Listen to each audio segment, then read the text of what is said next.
존경하는 국민 여러분, 그리고 강창희 국회의장님, 선배 동료 국회의원과 국무위원 여러분, 남과 북의 대립과 갈등이 어두운 터널을 지나 6.15 공동선언 발표 13주년을 앞두고 화해와 협력의 길로 들어서고 있습니다. 남북, 해외, 우리 민족 모두가 환영할 만한 일입니다. 통합진보당도 진심으로 기쁘게 생각합니다. 아울러 적극 협력할 것을 약속드립니다.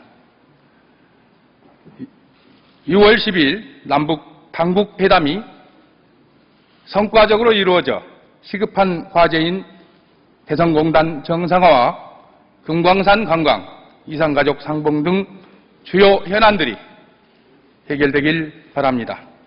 나아가 60년 동안의 정전 상태를 마감하고 항구적인 평화를 보장하며 통일로 나아가는 중요한 이정표인 평화협정을 추진할 것을 제안합니다. 한반도 평화의 중요 당사자인 미국 역시 북한과의 대화에 적극 나서기를 촉구합니다. 당국 간 회담과 함께 민간 교류도 보장해야 합니다.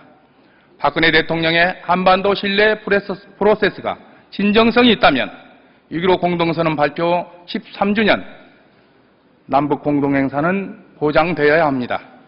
정부는 공동행사가 성사될 수 있도록 적극 나서기를 촉구합니다. 남북관계 개선을 위해 국회도 적극 나서야 합니다. 통합진보당은 우리 국회도 남북 국회회담에 나설 것을 제안합니다. 오늘은 60민주화운동 20주년이 되는 뜻깊은 날입니다. 60민주화운동은 국민의힘으로 민주주의를 쟁취한 역사적 사건이었습니다. 또한 5.18 광주항쟁의 진실을 알리는 계기이기도 합니다. 최근 그 역사적 의의를 왜곡하는 심히 안타까운 일들이 벌어지고 있습니다. 일부 종편에서 5.18 광주 민중항쟁과 관련하여 북한군 개입을 주장하며 사회적 파문을 일으키고 있습니다. 5.18 광주 민중항쟁에 대한 역사 왜곡은 일본 극우 인사들이 우리나라에 대한 식민지 지배를 정당화하는 역사 왜곡과 다를 바 없습니다. 일본의 역사 왜곡에는 붕괴하고 규탄하면서 5.18 광주 민중항쟁에 대한 역사 왜곡을 외면한 일은 있을 수 없는 일입니다. 종편의 역사 왜곡은 범죄 행위입니다. 내년 상반기에 진행될 종편 재승인 심사는 엄정하고 투명하게 진행되어야 할 것입니다. 통합진보당은 종편의 특혜를 환수하는 내용의 관련법 개정에 적극 나서겠습니다. 현행 국사 교과서를 좌편향 친북 교과서라고 비판하며 이승만, 박정희 유신 시대를 미화해온 일부 뉴라이트 인사가 만든 역사 교과서가 교과부 검정본 심사를 통과했습니다. 이들은 소위 대한 교과서를 통해서 5.16 군사 쿠데타를 혁명이라 칭하고 4.19 혁명은 학생운동으로 폄하했으며 5.18 광주 민중항쟁은 폭동으로 규정했습니다. 국사교육에 대한 현실을 되돌아봐야 할 대목입니다. 역사를 부정하고 왜곡하는 것은 제 눈을 찍는 어리석은 일입니다. 헌법을 부정하고 민족의 자랑스러운 역사를 폄하하는 역사 왜곡을 반드시 막아야 합니다.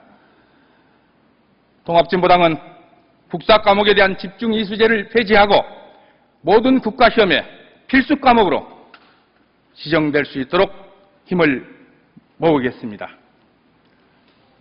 존경하는 국민 여러분, 요즘 화두가 되고 있는 갑을 논쟁은 극단화되어 있는 한국사의 계층 구성과 각 관계의 단면을 그대로 보여주는 일입니다. 그러한 가운데서 한편에서는 일도 아닌 우리는 하고 되묻는 사람들이 많습니다. 바로 비정규직 노동자들입니다. 천연과도 같은 짐, 굴려도 굴려도 끝이 없는 시지프스의 돌을 지고 사는 비정규직은 부도덕한 자본과 정의 없지 못한 권력이 낳은 산물입니다. 철탑에 오른 지 236일째를 맞이하는 현대 자동차 비정규직 노동자들은 언제 땅을 밟아볼 수 있을까요?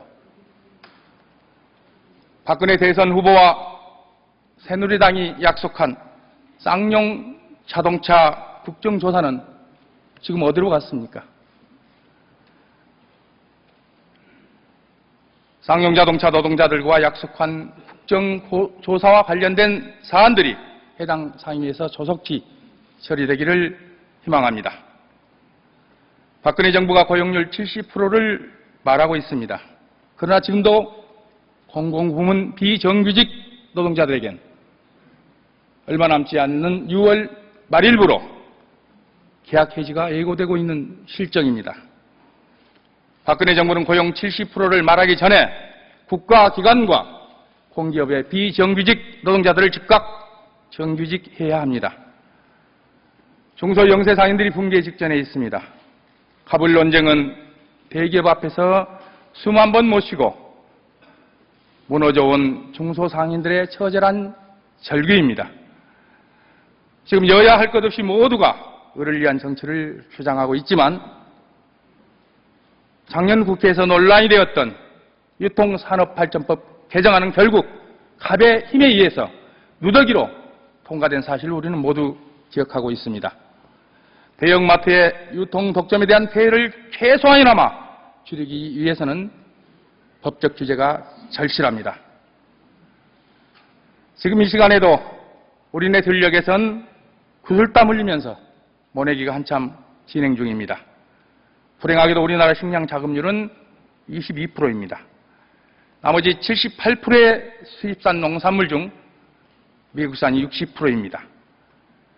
최근 국내에서 발견된 미 오레곤주의 유전자 조작 밀은 심지어 미국에서 소비, 판매가 금지된 품목임에도 우리나라에는 버젓이 수입 유통되었습니다. 국가의 근본 임무를 저버린 사건입니다. 우리 땅에서 생산한 농산물로 국민의 밥상 안전을 보장하고 식량 주권을 되찾아야 합니다. 기초농산물 국가수매제를 통해 안정적 식량 공급 체계를 확보해야 합니다. 통합진보당은 기초농산물 국가수매제 실현을 위해 국민기초식량법, 식량보장법을 발의하였습니다. 기초농산물 국가수매제는 농민에게는 소득 보장을, 소비자에게는 가격 안정을 보장할 것입니다. 6월 임시국회에서 국민기초식량보장법이 반드시 통과되기를 기대합니다. 존경하는 국민 여러분, 저출산, 고령화 시대를 맞이해서 복지국가 실현은 더 이상 이룰 수 없는 과제입니다.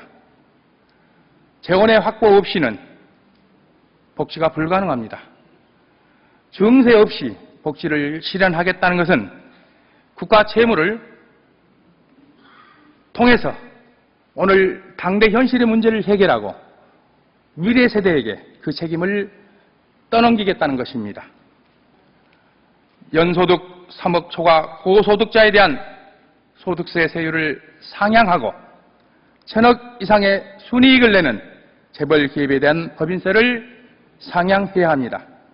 금괴, 보석 등에 대한 양도 차익에 대해서도 과세하고 변칙 상속이나 증여에 대해서도 완전 포괄주의를 적용해서 정상적으로 과세해야 합니다.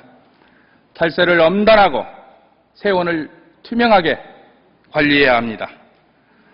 지하경제의 자금줄인 금융차명거래를 차단하고 국세청에 계좌 열람권을 도입하면 지하경제 불법 수익의 원천을 차단하고 재원을 마련할 수 있습니다.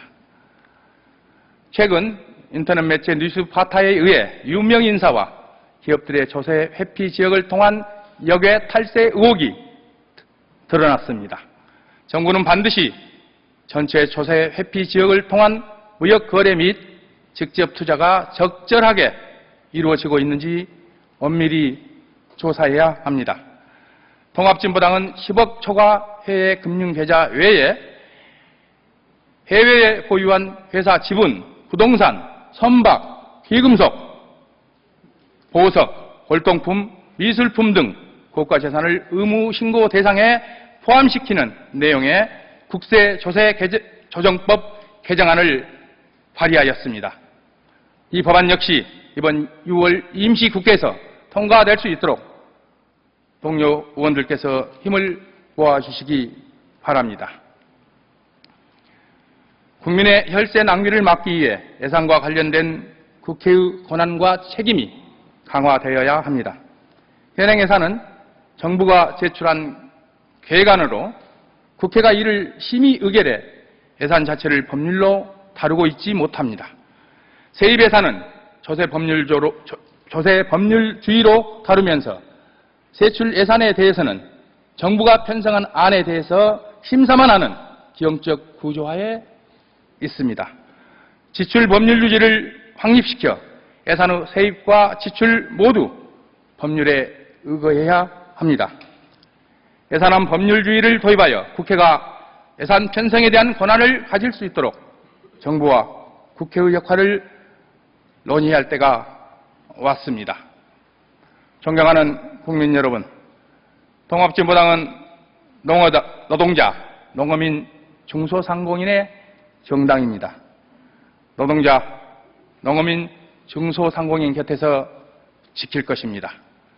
통합진보당은 6월 29일, 30일 정책 당대회를 통해서 우리가 나아가야 할 새로운 미래, 진보적 민주주의 사회를 제시하고자 합니다. 일하는 사람들이 행복한 사회, 진보적 민주주의 사회를 만들어가는 길에 멈추지 않고 국민 여러분과 함께 걸어가겠습니다. 경청해 주셔서 감사합니다.